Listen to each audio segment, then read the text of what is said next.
So, first of all, hi Ellie. For Hi. I am really happy that you joined. I mean, it's a pleasure to meet you. So, what do you do? And let's hear about you first. Sure. So, yeah, my name is Ellie, and thank you for having me on here today. So, I have a background in technology, and I've been in the tech industry for over 20 years, and I've seen a lot of changes in technology. And the biggest wave of change since cloud, and this is much bigger than cloud because it affects everyone, is AI. And previous to my tech career, I studied criminology and worked with victims of crime. I also have qualifications in mediation. So I understand a lot about evidence as well. And what I have been working on outside of my normal working hours is evidence-based intelligence, which can relate to AI governance and help companies stay safer in a world where it's constantly evolving and AI is options that they're looking to put into their various business workflows. So that's a little bit about me.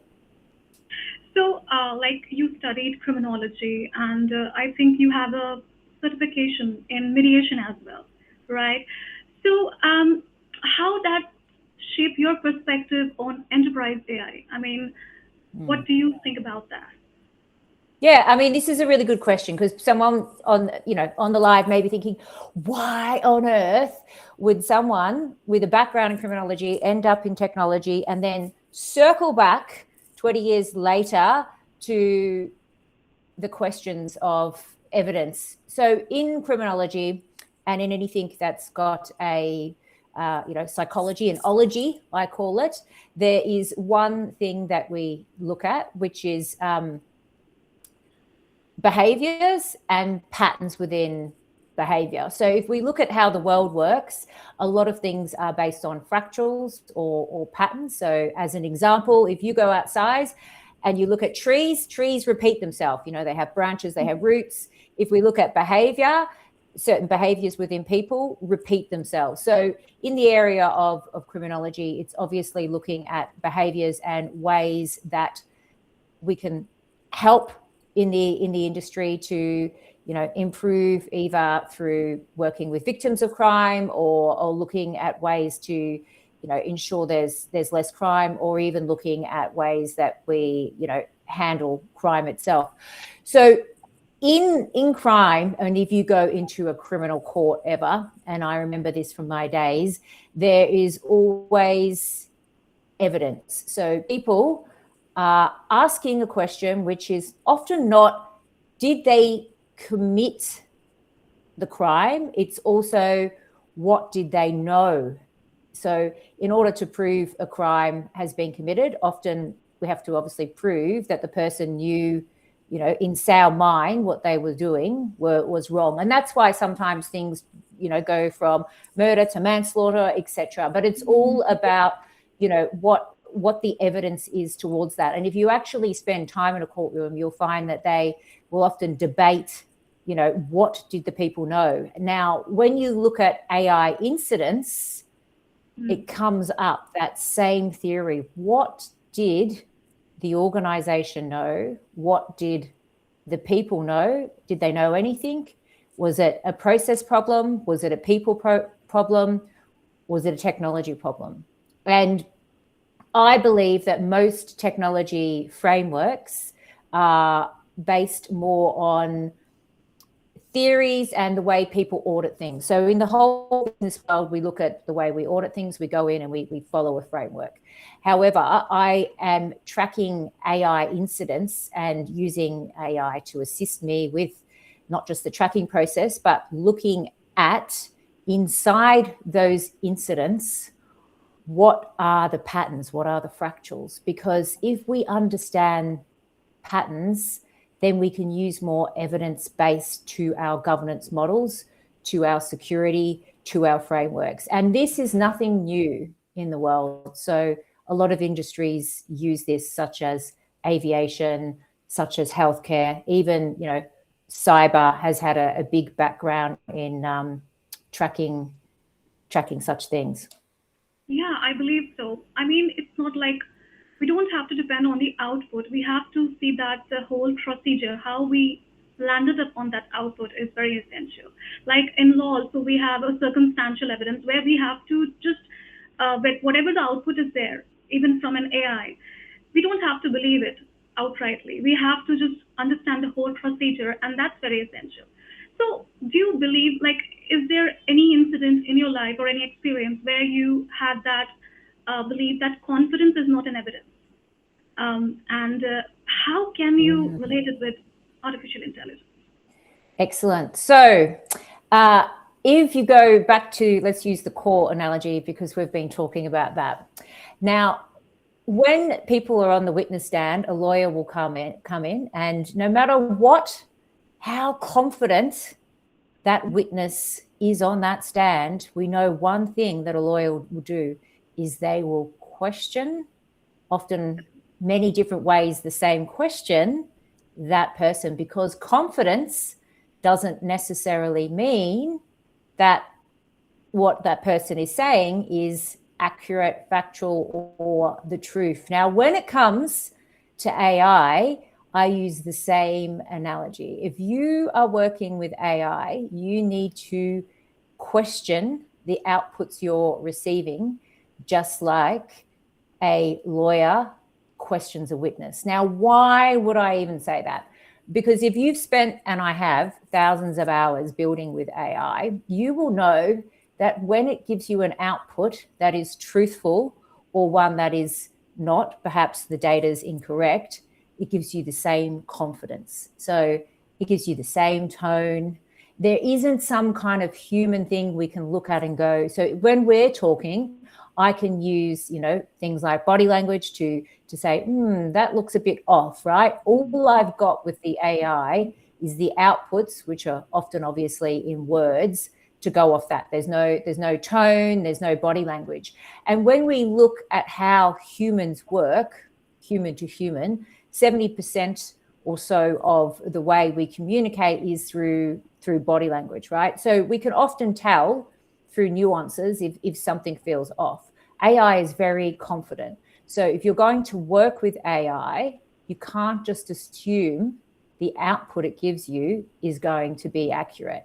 And that shows up in many incidents. And in fact, you have a background and are studying in law, and there's some of the big incidents that I've reviewed where, unfortunately, there's been situations where things like citations that have come back were inaccurate, and that obviously ends up as a major AI incident.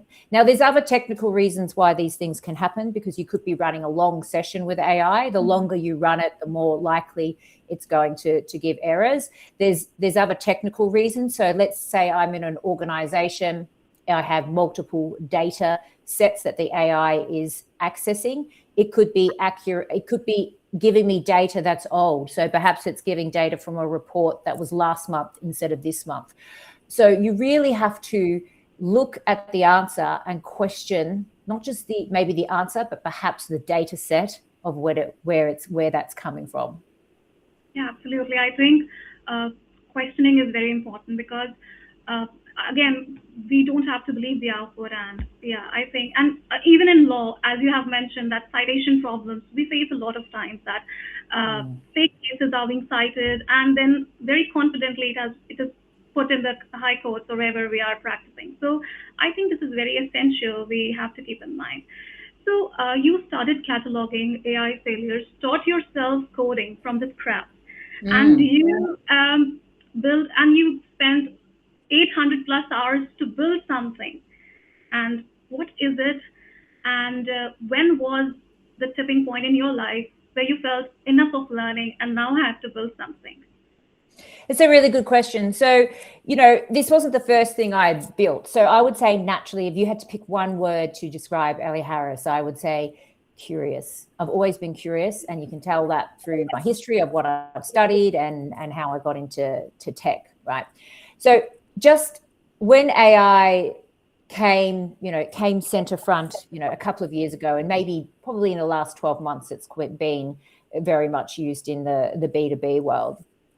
I started to look at the ways of building with AI. Now, I have worked in tech, so I'm very aware of testing. I'm very aware of infrastructure. I'm very aware of cyber. I'm very aware of DevOps and developers and full stack and all of those things, because I've sold hundreds of millions of worth of dollars of services and products in these areas. So I had a background in understanding the full 360 of technology and also making sure I'm doing things safely, because I've come from that background. But I was never technical. I've been the one who's been, client partners, working with client partners and orchestrating things for clients that have been doing, big projects, which might be a CRM implementation, an ERP, an infrastructure, whatever it may be.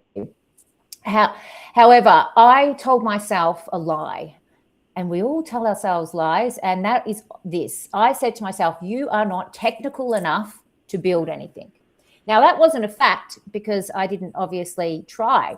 I just decided to come up with that synopsis in my mind, and we all do this. We limit ourselves, and this is, if you look at growth mindset versus fixed mindset. I had a fixed mindset view because in the past, coding was something that I would have found extremely difficult. Being dyslexic, even spelling and English was something that didn't come naturally to me. So code was something that I thought I perceived and lied to myself and said, you can't do this. Now, with AI, one of the biggest things, the gifts it's giving to the world, is its ability to automate code, right?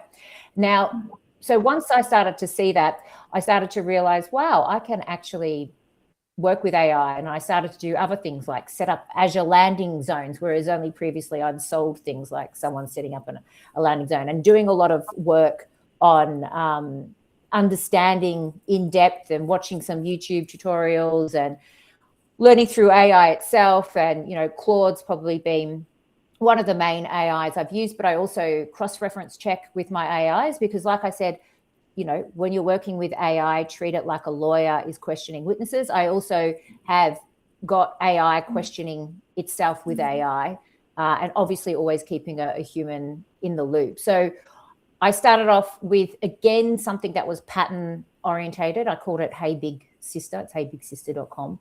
And it was based on behavioral science. And it was a tool I created to help people who were either early in careers or midlife, having a crisis where they're like, I don't know what to do next, but I'm not happy where I am. And it helped you unpack through behavioral-based questions what potentials you could do if you wanted to move forward out of wherever you were. So maybe you were a student, you didn't know where to go. Maybe you were, maybe you were someone technical and wanted to get into another field. And it looked at your personality traits, your attributes, because attributes will, drive a lot of your behavior to what you may be good at in the business world. So I started to build that.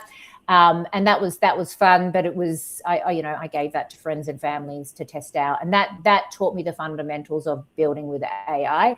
And because I am passionate about human problems, and AI is a human problem, people may think it's a technology, but it's, when we see the incidents and we track the patterns, it's definitely, a human problem. So from that, I then continued to build into AI incidents, because guess what? I think I've always wanted to be a bit of an agent Scully and a detective, having previously done those studies. And also, I'd been into prison systems and seen how they worked. I've done some courses before with the federal police and so forth back many, many years ago. And I was like, you know what? I think you would be good at investigation work. And actually a friend of mine who is an ex-detective said, Ellie, you'd be a fantastic investigator. So I started to investigate, again, my fascination with patterns within AI incidents to create more evidence-based intelligence. So that's where I am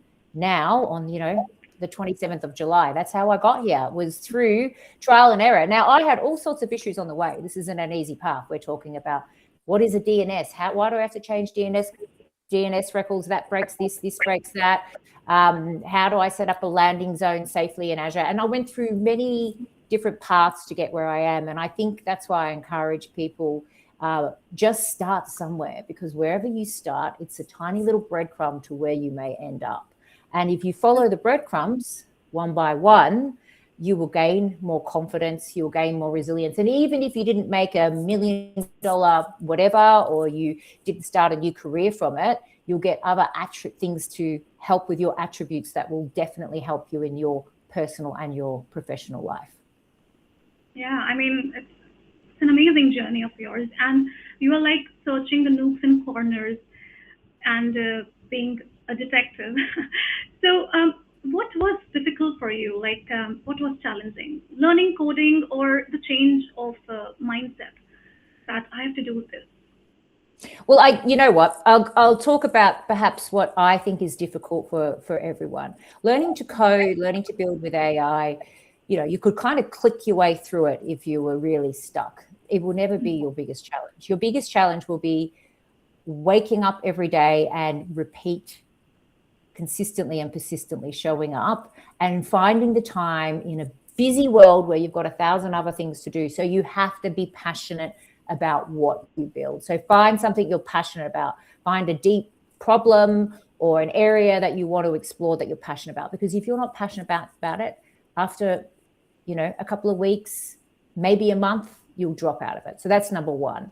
Number two is that will never be your biggest challenge. You're going to have to be consistently and persistently showing up to then look at how are you going to market and distribute this. If you go onto the X community and you start looking at the developers in Silicon Valley, you'll find they can bring out 1,000 features, many products. There are so many people starting up, people who've either lost their jobs or people who are going, wow, it's so easy now, I will do something. But their biggest bottleneck that I have seen from the evidence is distribution, marketing, and brand, right? Because in this busy, crazy world where there is so much information, like you could tune off this and you could go onto YouTube, you can sit on your phone and move across lots of apps.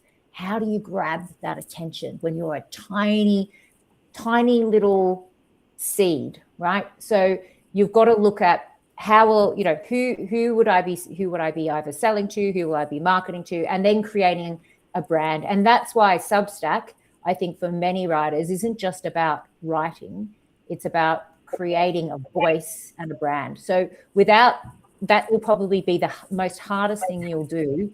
It'll be 10 times harder than showing up and building, from my perspective, because a lot of people who are doing that don't have experience in that, and maybe not even have, the confidence in showing up, in speaking, in having to actually put yourself out. Like if you want, I did an experiment. I went onto TikTok for 3 months and I grew to about 1,000. And then I kind of was like, it's not my audience, but I wanted to be uncomfortable. So I just made videos every day, forced myself. And TikTok's a brutal platform. If you start reading the comments on there and so forth, it's probably the best way to brutally put yourself out there. And if you can do that, then I think you can get on any platform and communicate. Because just because you have an idea doesn't mean everyone's going to love it, right? And this platform I feel is very safe compared to others I've spent time on. Even X's, I think the comment sections are much nicer than, say, I think probably TikTok is probably one of the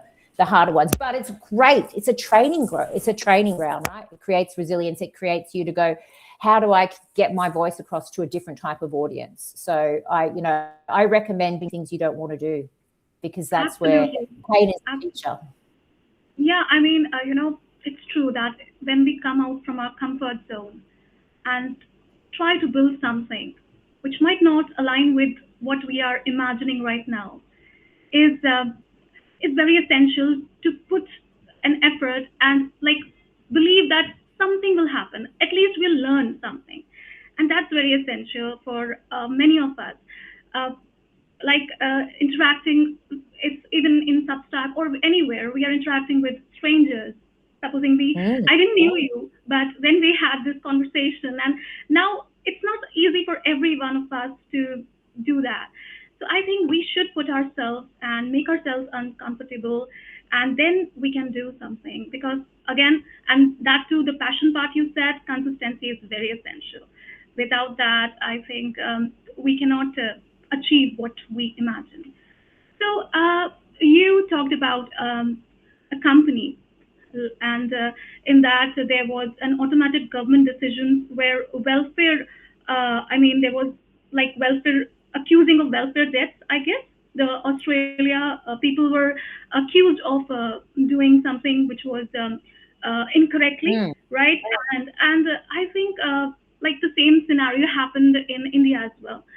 So, what is like of everything you have cataloged? What's the pattern that surprised you the most once you have Yeah, looked side by side? that's a good question. I think the India one may be that one that had to do with distributing food, where they were making the AI was making automated decisions on who Yeah. and couldn't get welfare. And the Australian incident was Robodebt, and it was about debt that Australians citizens believe were being chased for that wasn't accurate debt, and it took a royal commission to find that out. But behind all of this was an algorithm that was making decisions. Behind the algorithm was broken processes. Behind that were people. So it is a mistake to think that technology is ever about technology, because it's about people and process, and technology sits across this, because the technology does what the parameters of what you tell the technology to do, right? There's very rarely a rogue incident from AI, where AI has just done it all itself without that people in the process going wrong. Now, where I see the biggest issue is AI governance is not AI evidence. So it's not creating the frameworks necessarily with some form of evidence, but where is that evidence and how much evidence is being looked to? Because when I started to look at that scenario, I could see gaps in various frameworks. And these incidents, where these gaps were, when I looked at the EU AI Act, the NIST, the Australia Voluntary One, the ISO 42001, general laws, and the OECD, is proof that the human review actually work. Across all of those, there is not good proof of the review that the human actually made a decision. So how could you solve that? Well, firstly, the human in the loop sometimes in incidences made a decision where they would make it in, less than 2 seconds. So they just, something would click up, approve, approve, approve. How do we know that 2 seconds or under is enough to approve something, right? If this was, say, loan approval for a bank, you'd obviously need, a longer proof time. But is anyone measuring, and do any of these frameworks have, the details of the approval? Like, how should we look at how things are approved? That is one area of concern. The next area of concern is certified that there was actually a AI incident where we can verify that incident. So was that cryptographic? Like, could it be tampered with? Was there actually, we hear about all the observability tools, and in the technology world, they're doing really well. People are observing things. But we need proof when that decision was made. That needs to be time, date, stamped, and cryptographic, so that it can't be tampered with. Because in a court of law, they're the kind of things you would expect. And if you showed that proof of evidence, you're less likely to have things go wrong, right? And also, if you could prove those things, and you then that sat across your observability tool, then you would have better circumstances. But where it is going wrong is on that process and that people approving area. And I feel that companies are rushing into observability, which I think is essential, but there's way more than that. If you don't start looking into, people and process, then you're going to have difficulties. And I went to a cyber event last week with a technology company called Clarity, and they talked about the same thing. Now, this was in relation to cyber and OT networks. But again, they said that, where these incidents occurs is often not the technology itself that is trying to prevent OT cyber issues, but it's people and it's process. So I think it's essential for organisations to, especially look at their approval process. And we've just got a comment in here, which I think Rohit said, is it's just a human amplified whatever a human is incapable of doing. Love that, because it is whatever a human is incapable of doing, AI does the same. So if, for example, I ask AI, go and look at 3 pieces of AI governance, well, have I missed out on 2? Because AI is just going to do that. It doesn't really come back to me and say, hey, maybe you should look at these 2. So unless you train your agent to do some of those, proof points, it is often where things go wrong. So I think that's a great comment. Yeah, so is there anywhere in your work where you almost believed an AI answer? Like you felt like, okay, fine, it's there. Now you just believed it. Was there any kind of situation in your experience recently or maybe whenever where you almost believed that, yeah, true? Look, I don't think I necessarily, I guess because I have a background in questioning everything, Yeah. and understanding AI it's not my friend, it's not my colleague, it's some code that is taking data sets. I guess I look at it a little bit differently. But where I think humans go wrong is that it can sound convincing with its answers. So I often see it sounding very convincing with its answers, and things that I think that people can do when they get the answer is, they can check it across different AI models to verify it. So as an example, let's say you were tendering for some business and it was coming up with some information. Is that on that company? You might ask it to do some research on that company. You would then maybe cross-reference check that. Now, between maybe the 2 models, you would then have to do your human in the loop part, which is go and look at those sources and go, is that accurate? Is that actually a source that we could quote? Because a lot of the sources aren't, it could be a Reddit blog, right? So, is that a verified source versus something on Business Insider? Maybe, maybe not, right? So you've got to take time to do that. The other thing you really have to do is look at what you haven't asked it, and have you asked it just in a certain way so it's going to give you a certain answer, right? Because sometimes you've got to ask it to look at things and be much more, rather than agreeing with everything you say, you want it to disagree with everything. So find the different angles of what I've said and what's wrong with that, because it's designed in its nature, as is social media, to keep you on the platform, to keep you using it. Now, why is that? Because in social media, they're advertising to you. In the world of AI, you're using tokens, and that's a cost, right? You're subscribing, you're going to stay on the platform. And they've got heavy costs, right? They've got, there's trillions of dollars tied up. So it's essential that you understand what is the motive. And again, this goes back to my, when I worked in criminology, what is the motive of AI companies? When you understand the motives, you understand how to work better with AI. Seriously, like you have to have that foresight that what it is actually going to do. That's very essential. And you have mapped incidents against various EU AI acts and other acts as well, principles. What made you confident enough in your own reading?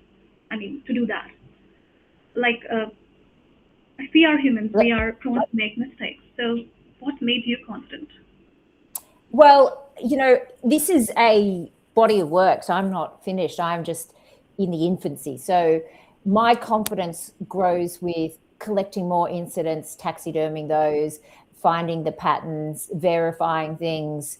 It's like a detective, who's maybe looking into some major crime. It can go on for a number of years before they even go out and arrest, say it's an international crime. It's similar with incidents. This isn't something where I go, am I absolutely confident on all of these things? I'm confident on a number of things, but every single week I'm pushing myself to research more of the patterns of AI incidents, look at it at different angles, and continue to collect the evidence, because we're just at the start of this AI journey as more organizations automate it into workflows. And there are also, you've got to remember, I can only go off the public incidents. I'm not collecting data, private from organizations. So, we don't have all of that information. For privacy reasons, we would never get all of that information. Mm-hmm. But evidence stacks. So you look at 10 AI incidents, you can start to make some assumptions. You look at 20 more.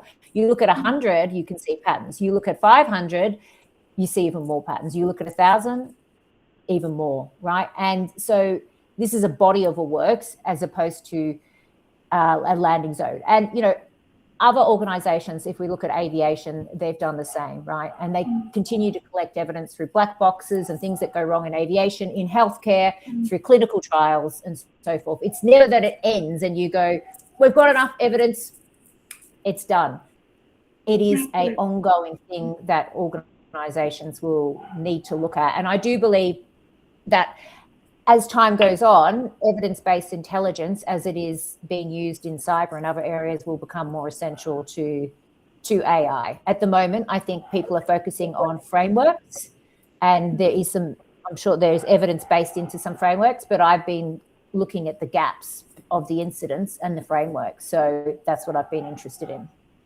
Yeah. And Wayne's got a question here. So based on what you have found so far, what would be the biggest concern you have seen that is the blind spot? The blind spot, Wayne, and the absolute biggest concern is the human in the loop that is verifying the AI. Because we've talked about a number of things here, even of our own individual experiences, when you're using AI.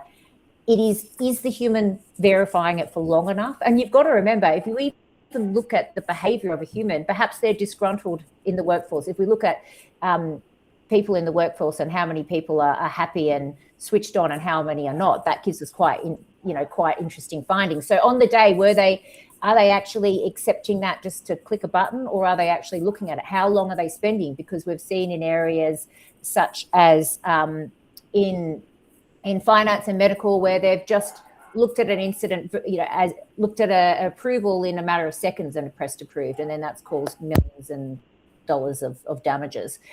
So I would say it is that, and then also verifying the AI end to end. So and having cryptographics on top, so that we can prove, if we ever get into a situation that we don't want to be in, where the human approved what in the loop. That's one of the biggest concerns. And I think for an individual user, apply that to your personal use, just because it is so convincing. The answers it will give you are as convincing as they are true as they could be false. So always, you are the human in the loop, and use your critical thinking to, as I said before, question AI like a lawyer questions a witness. Absolutely. And when we ask a lot of questions, it sometimes gets confused, right? And that's it's like very that's why we are asking so many questions, so that we can draw a conclusion which is aligned with what we want. And so we have one question from Shiv Lab. Wanna know insight on trendy tweet of Satya Nadella, where he stated, as organizations providing more and more context with their working systems, indirect threat to themselves, as their institutional working system got revealed to AI-driven models. Anything which you would like to add? Yeah, I mean, I think I think the problem also is with AI models, and what we're seeing now is that certainly organizations in what I call critical infrastructure, if you look up critical infrastructure companies, that is, energy, utilities, health, government, etc. They are all wanting to build their own models, so using their own infrastructure. Now, I'm not saying they're spending trillions of dollars to produce a open AI type model, but they are wanting to do that for a number of reasons. For example, in New South Wales, if we look at the legislation for New South Wales government in Australia, it states that AI, public use of AI, cannot be used to gain information about that government institution. So you can't be used for training. So let's pretend I was using open AI freely, and I was just like sharing documents with it, asking, so ChatGPT, sharing documents, asking for some information, then, that could be breaching, obviously, legislation, because that data could be used to be trained by the models outside of your control, right? So most organizations are wanting to have control of the AI within their organization so that it's not learning freely like some of the public models. And I do think that, this is an evolving scenario. So there will be continuous threats within organizations. Even like if we had a disgruntled employee accepting something in AI, as I said, that had to approve things in AI, all sorts of things are going to happen that are outside of our control. And that's why I think governance and so forth, as it is in cyber and any other area, it is never stagnant. It is like the ocean. It's constantly moving in waves, but this is probably one of the biggest will be the biggest technology change I'll see in my lifetime. I don't think there's going to be bigger things coming out. Obviously AI and things that indirectly come out from that, whether that's super intelligence. But I'm not worried about super intelligence. I'm worried at the moment about the human in the loop, and because that's where I see the AI incidents, that's where I see things going wrong. Absolutely. And, that's why many countries are unable to make laws accordingly, because it's evolving. It's not stagnant, as you already said. And there are a lot of confusion that where we'll be actually going and what will happen next. What are the threats? What are the issues which come up next? How everything will evolve later. So that's why we are not able to make a proper law. It has to be, amended again and again. And that's where I feel that accordingly we have to be aligned with it. So do you think EU reporting deadlines are achievable in practice, or do they mainly look good in parts? I mean, on paper, are they achievable actually, or do they look just good on paper? Look, they're essential on paper, because if you've worked in technology long enough, you'll know you need an ISO, this certificate, that certificate, you need cyber insurance, you need this and that. There's so many things you need, because they're put in place for security reasons, to protect the organization. So this will continue to evolve and happen. There will never be a moment where we've come to a conclusion and we go, right, everything is fine the way we're working with AI. It is, what I'll be fascinated. Sorry, I just lost your voice. Like you're not audible. Yeah. No. There's some technical issue, I guess. Can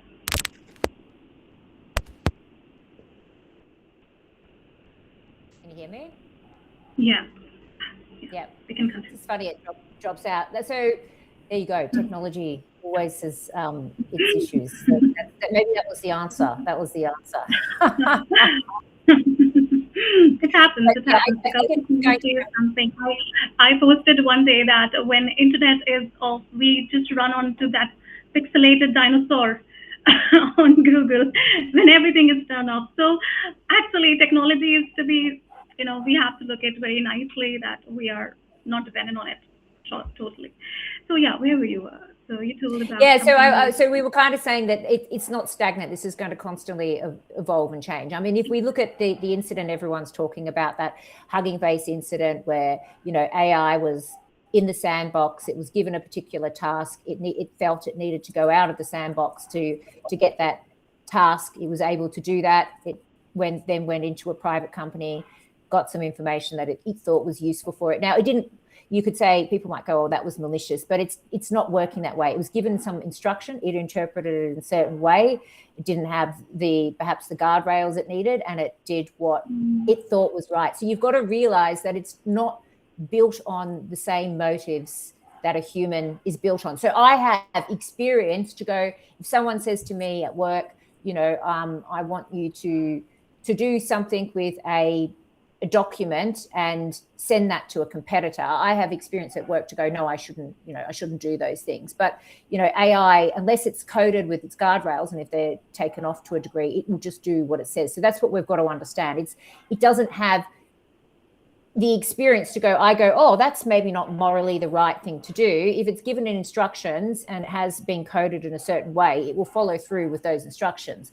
And I mean, that's what the world is now obviously worried about also, is if it's got its own intentions to autonomously do something, then it will do something. I mean, this is something that's been going around in the industry. Elon Musk has spoken many times about it. So it's nothing new. I think that we're in a changing and evolving world, which is why things like AI governance, AI evidence, intelligence, cybersecurity is now becoming, it always was critical, but it's now becoming something that is becoming not just essential, but will it be able to keep pace? That is the question, because technology is maybe outrunning the way humans do their process of frameworks and legislation and so forth. These aren't fast processes. Exactly. So you are planning to go from 100 to 1,000 incidents. It's a big jump, right? How are you going to actually, what does it require scaling up at that? Yeah, well, I've already gone beyond the 100. I haven't published them all. So I keep them and look at things before I publish them. So, I can quick. There's Wayne who's on this call. Wayne is a genius. He's an ex head of infrastructure at Chevron. He used to head up the infrastructure at ATCO. These are oil gas companies. He's been assisting me in automating the workflow. So we have automated it. So we have AI that does research. We have another AI that checks research. We have a human in the loop as well, who checks the research of the research of the research.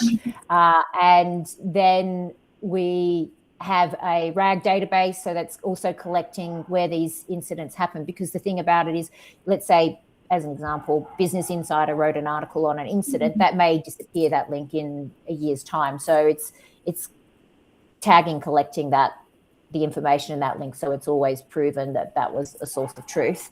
So there's quite a lot that goes onto it. And then there's automation of an AI agent looking for patterns, as well as myself looking for patterns. So it's not that hard to scale. The thing that slows it down is always the human in the loop, because every single, incident that I look into or write up onto, there's always going to be errors in, or cross-reference. There could be one article that says, I don't know, the amount that went to court was $4 million, and another article says $3 million. So I need to go check a third article.